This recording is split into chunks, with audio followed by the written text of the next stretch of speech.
Olá, estudantes da disciplina VT 201, Panorama do Antigo Testamento. Nós estamos na aula sobre o Pentateuco, a Torá, e essa é a aula sobre o último livro da Torá, o Deuteronômio. Deuteronômio é um nome que vem para a nossa Bíblia da versão grega. E essa versão grega deu o nome Deuteronômio para esse quinto livro de Moisés, por uma leitura, até uma tradução equivocada lá de Deuteronômio capítulo 17, versículo 18, o texto lá dizia para que no futuro, quando houvesse rei em Israel, se fizesse uma cópia desta lei, para que o rei pudesse ter a lei à mão, e ele, como rei, seguir a lei e ajudar o povo também a seguir a lei. Mas essa expressão cópia da lei foi traduzida como Deuteronomium tuto, uma segunda lei. A palavra Deuteronômio significa segunda lei. Então, como se Deuteronômio fosse uma segunda lei. A primeira lei foi dada no Sinai e a segunda é dada agora aqui nas planícies de Moabe, quando Moisés está prestes a se despedir do povo e o povo vai atravessar o Jordão e entrar na terra prometida. Essa concepção não é correta. Deuteronômio não é uma segunda lei e a lei dada é uma só. Na verdade, Deuteronômio é a reiteração, é a pregação daquela lei antiga, é a mesma aliança, de forma que esse nome ficou equivocado. Nós salvamos o nome modernamente dizendo que Deuteronômio é repetição da lei, a lei repetida de novo. Então aí o nome Deuteronômio fica aceitável, né? Porque sim, o livro de Deuteronômio raramente tem inovações, o que ele tem é uma repetição da lei anterior. Na verdade, Deuteronômio é um livro composto por discursos de Moisés que ele fez quando eles estavam já na chamada Transjordânia, ou seja, do lado do Rio Jordão, antes de atravessarem o rio para entrar na terra de Israel. Então, esses discursos de Moisés são relatados aqui nesse livro, e lógico, ele rememora, ele relembra, ele cita vários pontos da lei anterior para, através dessa citação, incentivar o povo à obediência, à pregação, a viver a pregação da Torá no seu tempo. Você poderia dizer que o Deuteronômio é uma espécie de atualização da Torá para aqueles dias. Eles receberam a lei naqueles 40 anos do deserto e agora estão para entrar na terra. Então Moisés vem com, entre aspas, a Torá para os dias de hoje, né? Eles estão entrando mais ou menos na terra da Palestina em 1406 anos antes de Cristo. Eles saíram do Egito em 1446 anos antes de Cristo, passaram 40 anos no deserto, agora vão entrar em Canaã, e Moisés propõe então uma Torá para hoje, Torá para o ano 1406 a.C., ou seja, um preparo para que aquela lei se torne prática lá na terra de Canaã, terra que eles estão já vendo onde está. Moisés não vai entrar, mas o povo vai entrar nessa terra. Os hebreus chamaram o livro na Bíblia hebraica de Eleh HaDebarim. Eleh HaDebarim vem das primeiras palavras do texto. São estas as palavras. Debarim é palavras. Debar, palavras. Debarim, essas palavras. Então, o livro realmente é isso. São palavras, são discursos de Moisés quando estava ali nas planícies de Moabe e o povo pronto para entrar na terra de Canaã, pronto para começar a viver aquela aliança. Então o livro de Deuteronômio é o livro mais sermônico, mais homilético de toda a Torá. Ele é composto de vários sermões, alguns dividem em 4, 5 sermões, mas de qualquer forma, os sermões são feitos no objetivo de que o povo não só se aproprie da lei, que traz uma promessa, a promessa de bênção de Deus, mas também que se prepare lá na terra de Canaã para fazer justamente a cerimônia, uma certa liturgia que vai ser realizada depois por Josué lá no centro da terra, entre os montes Ebal e Gerizim. O povo vai ficar parte numa montanha, parte em outra, eles vão proferir bênçãos e maldições, bênçãos para o povo se obedecer à lei, maldição para o povo se não obedecer à lei. Então esse é o caminho do Deuteronômio. Deuteronômio, na verdade, essa ideologia, esse pensamento do Deuteronômio vai influenciar todo o Velho Testamento e, na verdade, é uma coisa perene, é uma coisa que vale para sempre em termos escatológicos. Se nós obedecemos a Deus, nos aguarda bênção, porque Deus não pede nada que não seja bom. Pelo contrário, quando Ele ordena, é porque é bom. E se nós desobedecemos, haverá maldição. Mesmo que a desobediência, num momento, nos traga lucro, vantagem, vitória aparente, aquilo eventualmente será a nossa destruição.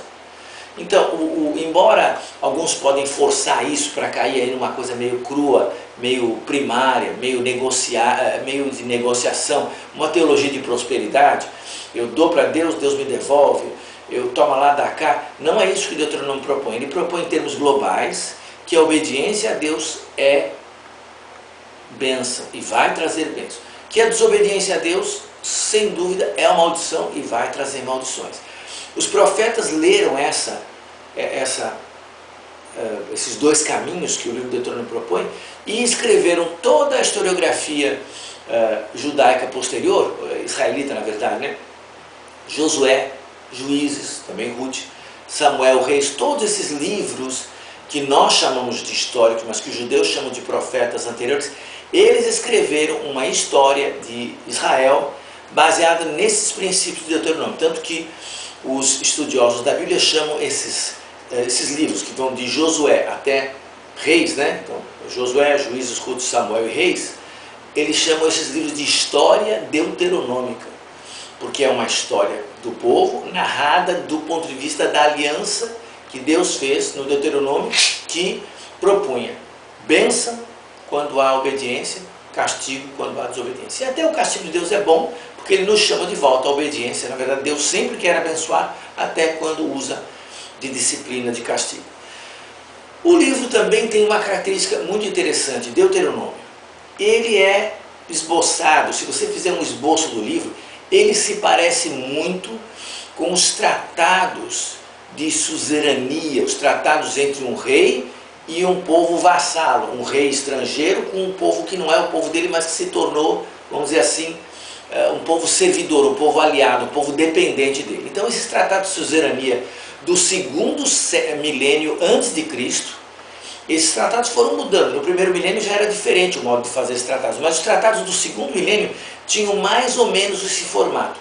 Havia uma apresentação histórica do rei, o rei se apresentava, eu sou fulano de tal, rei de tal cidade, e havia depois, em segundo ponto, uma história do relacionamento do rei com o povo. No passado, o nosso reino fez isso e aquilo por vocês, salvou o seu reino da invasão do outro reino. Então, uma apresentação do rei, uma história do relacionamento, e depois o terceiro ponto era as exigências. Então, vocês agora que são meus vassalos, vão pagar imposto, não vão se aliar com meus inimigos, vão fazer isso, vão fazer aquilo. Então, apresentação, uma espécie de história do relacionamento, em terceiro lugar, as exigências, e em quarto, uma chamada cláusula documentária. Esse tratado vai ser colocado no templo do Deus tal, em tal lugar, e vai ser lido em tanto tempo. Então, uma cláusula sobre o documento ser circular, aquele documento ter uma certa circulação. Em quinto lugar, eles teriam uma lista de deuses testemunhas, porque os pagãos acreditam em Deus. Então, para um tratado ter validade, não tinha cartório, não tinha processo, eles faziam o quê? Listavam os deuses. Se você desobedecer a Deus tal, Deus qual, Deus isso, aquilo, vai pegar você. Citavam os deuses do povo, do Senhor, os deuses dos vassalos. Qualquer Deus que viesse garantir o tratado estava entrando.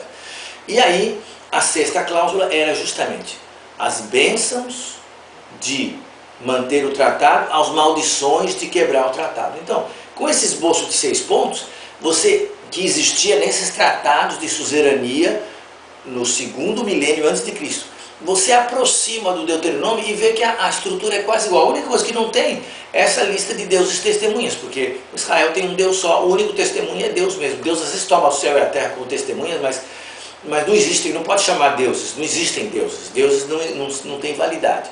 Só há um Deus, e esse Deus é Yahweh, é o Deus Redentor de Israel. Mas esse Deuteronômio, com esse formato de tratado, ele serviu em vários sentidos. Primeiro, para que houvesse uma celebração da aliança e quase esse livro que fecha a lei se tornasse, vamos dizer assim, o momento da assinatura do contrato. Fechou, é isso aí, nós concordamos, Deus é o nosso Senhor, nós somos os vassalos dele, ele é o nosso rei, nós somos o seu povo subordinado. Então, em termos de Torá, do Pentateuco, o Deuteronômio faz um fecho jurídico e litúrgico da lei. Eles vão fazer a celebração depois, quando estiverem lá em Canaã, e vão se tornar o povo cujo rei é Yahweh, é o Deus dos céus e da terra. Mas há uma consequência interessante disso. Se eles são vassalos desse grande rei, que é Deus, eles estão livres de todos os outros reis da terra. Nenhum povo podia ser vassalo de 2 reis, não podia, ninguém faria isso. Quando você é vassalo de um, você tem que rejeitar os outros. Então, se eles são servos desse grande rei que é Deus, eles não terão alianças, eles serão livres de todos os outros. Então, realmente, o que há de beleza nessa celebração da aliança é que a lei traz liberdade. A gente vai pensar que a liberdade vem só com a graça, com o evangelho, lá com o Novo Testamento. Sim, tem alguma liberdade que só vem lá, mas a grande liberdade da lei, agora nesse momento, era que se eles são fiéis, eles estão ligados ao único rei, ao único soberano, e eles não têm que estar debaixo de homem nenhum. É o que a igreja propõe, o que Jesus propõe, né? Nós temos um Deus no céu, um mediador, e entre nós todos iguais. Acaba toda aquela hierarquia, gente querendo mandar em gente. Lógico que hoje tem igreja, ainda tem cacique, tem gente mandando, tem gente querendo estar por cima, mas isso está contra o espírito do cristianismo, o espírito de Jesus que fez de todos os irmãos, e está contra o espírito da lei que queria que Israel fosse subordinado a Deus e a mais ninguém. E mesmo quando houvessem reis em Israel, mas Deuteronômio 17 fala de reis. O rei de Israel não seria um rei que se exaltaria acima dos seus irmãos, pode ir lá. Ele ia ser um rei que ia viver entre os seus irmãos com a função de ser rei, mas não com a grandeza, não com mulheres, não com cavalos, não com o poder de opressão que geralmente o reinado, o governo realiza e faz contra o povo. Então, o livro de Deuteronômio é um livro que enfatiza justamente que eles vão ser súditos do único rei, que é o Senhor, e livres de todos os homens. E aí então, nós temos um livro que dá muita ênfase nesses relacionamentos humanos, nessa vida da comunidade de Israel, e desenvolve, através desses sermões do próprio Moisés, várias práticas familiares, cultuais, cívicas, de solidariedade. Deuteronômio é um dos livros mais belos do Velho Testamento, tanto que o mandamento de amar a Deus acima de todas as coisas, que vai se tornar a pequena confissão de fé de Israel, o Shema, ouve, ó Israel, o Senhor Deus é o único Senhor, está aqui no Deuteronômio. Foi o Deuteronômio que Jesus citou 3 vezes quando estava rebatendo as tentações do diabo. É um livro fundamental da nossa Bíblia. Mas é um livro também, como dissemos, que nos coloca dentro de uma religião da graça de Deus, da religião do amor de Deus, uma religião onde Deus graciosamente dá ao seu povo o que ele precisa, o que é bom para ele, para que esse povo tenha um desenvolvimento espiritual e seja um povo que não só é abençoado, como abençoa os outros também. Tá bom? Deus te abençoe com essa leitura de Deuteronômio e, se Deus permitir, daqui a pouco, no próximo bloco, vamos estudar outro agrupamento de livros bíblicos. Fique com Deus, até mais.